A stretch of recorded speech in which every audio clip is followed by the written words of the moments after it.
Welcome back to हमार study मित्रा। चलिए सुनते हैं मिनी की कहानी जिसका शीर्षक है अ friend who came from the sky, यानी एक दोस्त जो आसमान से आया, और जिसे लिखा है पद्मराव ने।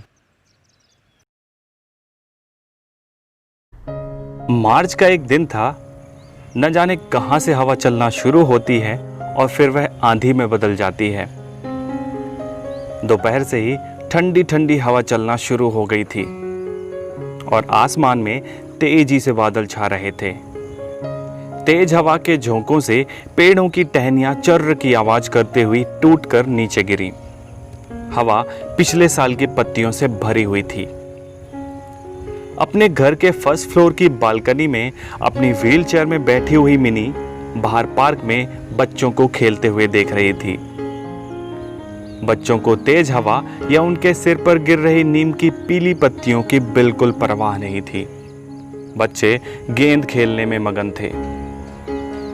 किचन से उसकी मां की आवाज आई, मिनी अंदर आओ। मिनी ने कांपती हुई आवाज में कहा, मम्मी बस 1 मिनट, और बच्चों के गेम को देखने के लिए व्हीलचेयर में ही खुद को थोड़ा आगे कर लिया।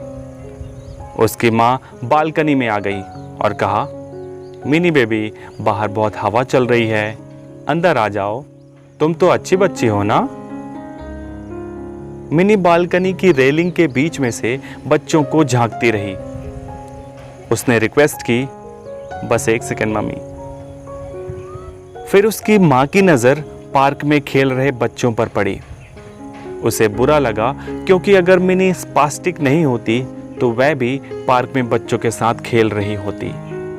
उसने एक आह भरी और वापस घर के अंदर चली गई, यह कहते हुए कि मिनी ध्यान रखना, बारिश शुरू होने से पहले ही अंदर आ जाना, मैं नहीं चाहती कि तुम भीग जाओ। मिनी 12 साल की थी।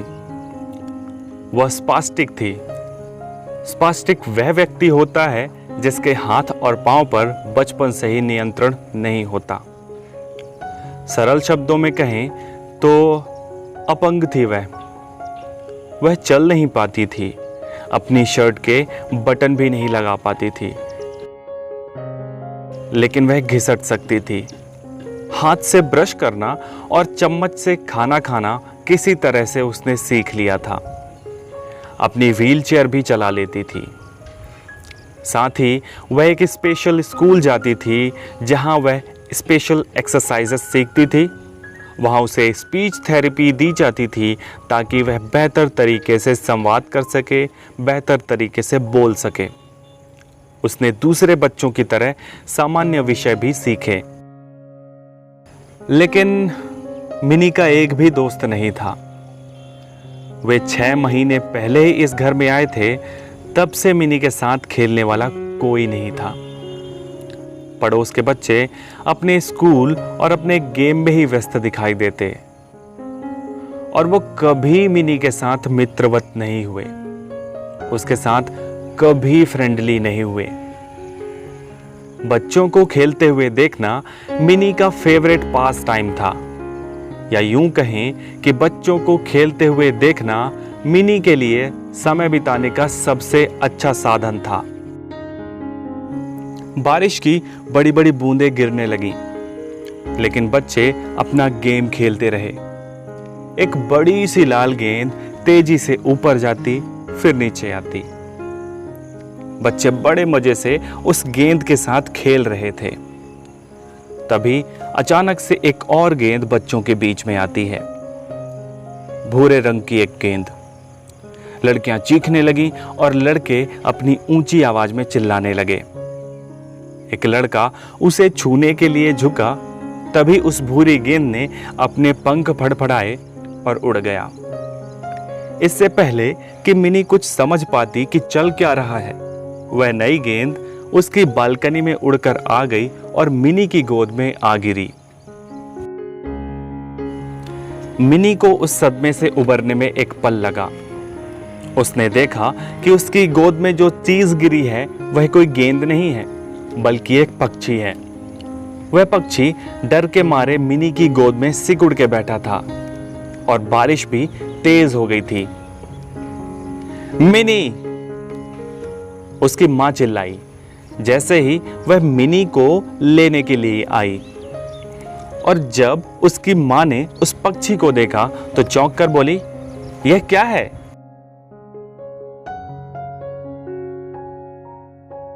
वह पक्षी वास्तव में एक बतख था, एक शावलर यानी बेलचे जैसी चोंच वाला बतख, जो उत्तर दिशा के ठंडे देशों से हर साल भारत आता है।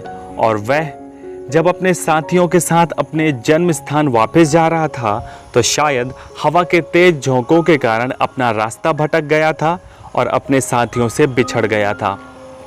अपने साथियों से दोबारा मिलने की कोशिश में घबराहट और जल्दबाजी में उसने अपने पंखों को घायल कर लिया था। वह एक सुंदर जंगली बतख था। उसके पंख बहुत मुलायम और मखमली थे। उसकी चोंच बेलचे जैसी चौड़ी थी। उसके पंख नीले, सफ़ेद, भूरे रंग में चमक रहे थे। लेकिन उस पल वह बहुत थका हुआ लग रहा था। मिनी की मां ने जब उसे उठाने की कोशिश की, उसने तुरंत उसके हाथ में काट दिया। मिनी की मां ने तुरंत अपना हाथ पीछे खींच लिया और चिल्लाई, आउच! अचानक से वह पक्षी फर्श पर फड़फड़ाने लगा और एक कोने में जाकर दुबक कर बैठ गया। पूरी शाम मिनी और उसकी मां बतख को कुछ न कुछ खिलाने की कोशिश करते रहे। उन्होंने उस पक्षी के सामने रोटी के टुकड़े, काजू, बादाम और फल रखे, लेकिन उनमें से किसी भी चीज को उसने नहीं छुआ। तब मिनी ने सुझाव दिया, मां, उसे थोड़ा दूध और चावल मिलाकर दो। उसकी मां ने एक कटोरी में पके हुए चावल में दूध और शक्कर मिलाया और उस पक्षी की चोंच को खोलकर इंक फिलर की मदद से उसे खिलाया। जैसे ही उसके पेट में थोड़ा खाना गया, वह पक्षी पहले से ज्यादा चौकन्ना दिखने लगा। उसकी आंखों की चमक बढ़ गई। उसने अपने पंखों को खोलना चाहा, लेकिन कुछ प्रयासों के बाद वह रुक गया। तभी मिनी बोली, मुझे पता है इसका नाम क्या है। इसका नाम है मित्रा। उसकी मां मुस्कुरा दी। उसके पापा ने पूछा, मिनी, हम मित्रा का बिस्तर कहां रखेंगे? मिनी ने कहा, पापा, मैं उसे अपने पास रखना चाहती हूं। उसे रात में मेरी जरूरत पड़ सकती है।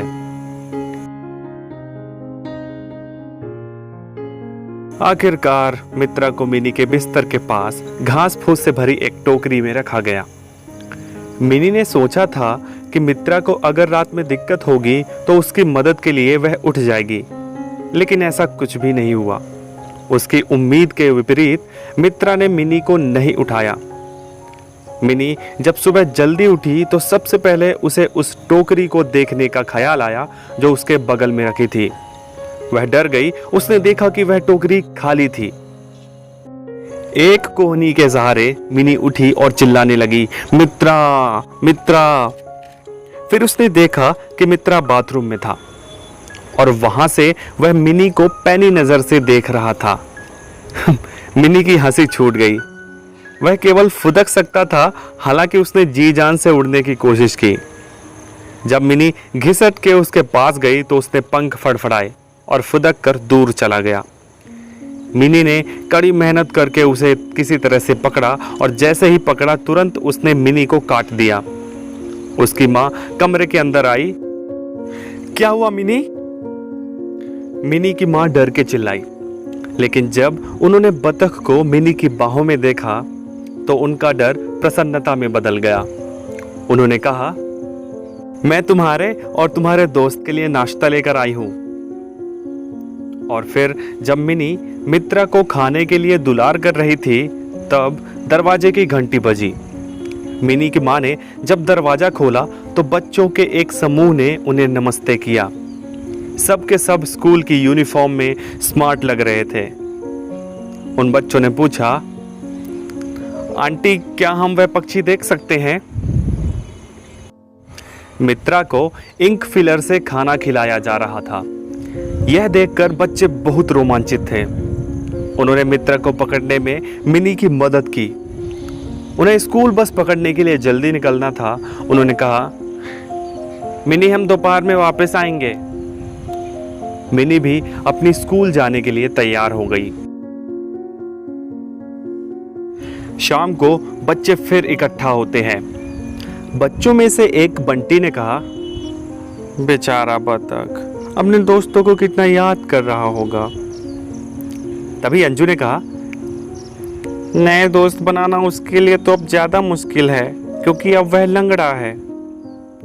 उसे थोड़ी देर बाद एहसास हुआ कि उसने क्या बोल दिया था। तुरंत उसने अपना मुंह ढक लिया। तब मिनी ने कहा, हम उसे मजबूत बनाएंगे। अगले दिन अंजू एक मोटी किताब लेकर आई। देखो, इसमें हम बतखों के बारे में सब कुछ पढ़ सकते हैं। मित्रा को शावलर कहते हैं। बच्चे उत्साहित होकर उसके पास भीड़ लगाकर खड़े हो गए। उन्होंने शावलर की सभी आदतों के बारे में पढ़ा। मित्रा सैकड़ों मील उड़ा होगा ना? छोटी सी बच्ची प्रिया ने पूछा। बंटी ने प्रिया की बात में सुधार करते हुए कहा, सैकड़ों नहीं, हजारों। अब वह फिर से हजारों मील उड़कर वापस अपने घर जाएगा। बतख के आने की घटना के बाद पड़ोस के बच्चे मिनी के साथ ज्यादा फ्रेंडली हो गए थे। आखिरकार बच्चों को यह एहसास हुआ कि बेचारी मिनी को भी काफी बुरा लगा होगा। वह भी कितने दुखों से गुजरी होगी, क्योंकि वे मिनी के साथ नहीं खेलते थे, उसके साथ दोस्ती नहीं रखते थे। अंततः आकाश से आए उस दोस्त के यानी मित्रा के जाने का दिन आ गया। उसको अलविदा कहने का दिन आ गया। मिनी के पापा सभी बच्चों और उस बतख को पास की एक झील लेकर गए। बच्चों ने मित्रा को मिनी की गोद से उठाया और धीरे से उसे झील में छोड़ दिया। अपनी चोंच से पानी हटाते हुए वह तैरने लगा। लंबे समय तक बच्चे वहां खड़े रहे और उसे देखते रहे।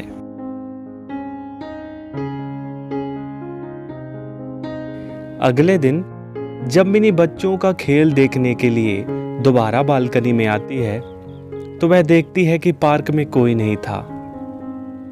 तभी अचानक से दरवाजे की घंटी बजती है और बच्चे झुंड में अंदर आते हैं। उन्होंने कहा, आंटी, मिनी को हमारे साथ खेलने के लिए पार्क भेज दीजिए ना प्लीज। हम उसे उसकी व्हीलचेयर में सही सलामत वापस लेकर आएंगे। बच्चों के छोटे छोटे हाथों के सहारे मिनी को सीढ़ियों से उतारकर पार्क ले जाया गया। उसके बाद मिनी ने फिर कभी खुद को अकेला महसूस नहीं किया।